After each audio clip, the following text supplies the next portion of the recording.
When you find the person that you want to spend the rest of your life with, you want the rest of her life to be as long as possible. She referred to me as the date that never left.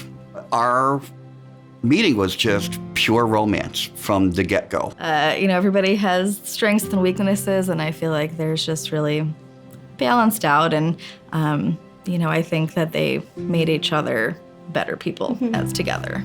They were never really apart. I mean, they always were together.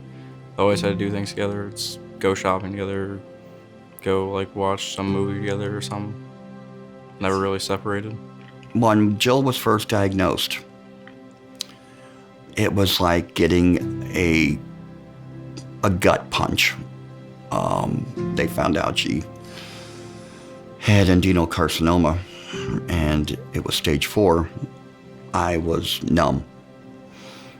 It was definitely a big shock to kind of hear those words, Jill has cancer. I was overwhelmed, and I was panic-stricken, thinking about her, thinking about the boys. We came home that night, and we sat at this table, and I had to explain that Mom's got stage 4 pancreatic cancer, that we're going through treatment. It was by far one of the most difficult nights we've ever had. And it was really hard because I feel like Jill was like the center of our family here. I mean, she was like our rock. So when we found out, it was devastating, and especially that it was inoperable, it was very hard to hear. So I just asked Katie and Anna right away. I was like, is this what it is? And they're like, yeah, just don't freak out, don't tell anybody. And I kind of just went upstairs and kind of just sat there, really.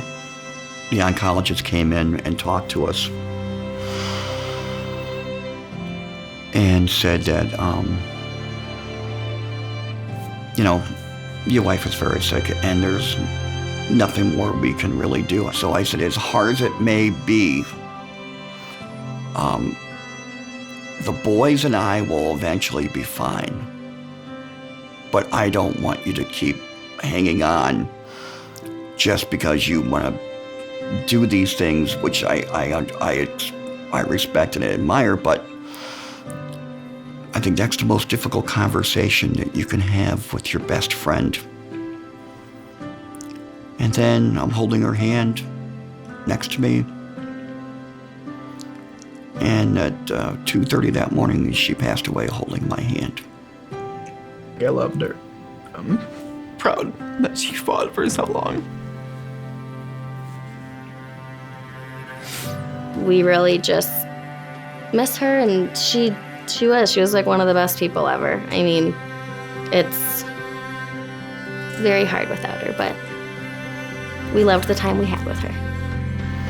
I don't want anyone who's got that kind of relationship, or any relationship for that matter, to kind of walk in that life of torture and hell that you go through as a family, as a couple, as an individual, to watch your best friend waste away.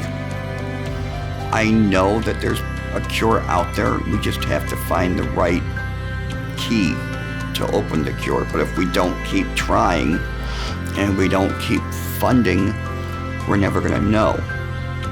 But we do know that there is hope. We do know that there is something out there. I think she's kind of telling me she can't fight anymore, but I need to continue to fight for her, if that makes sense.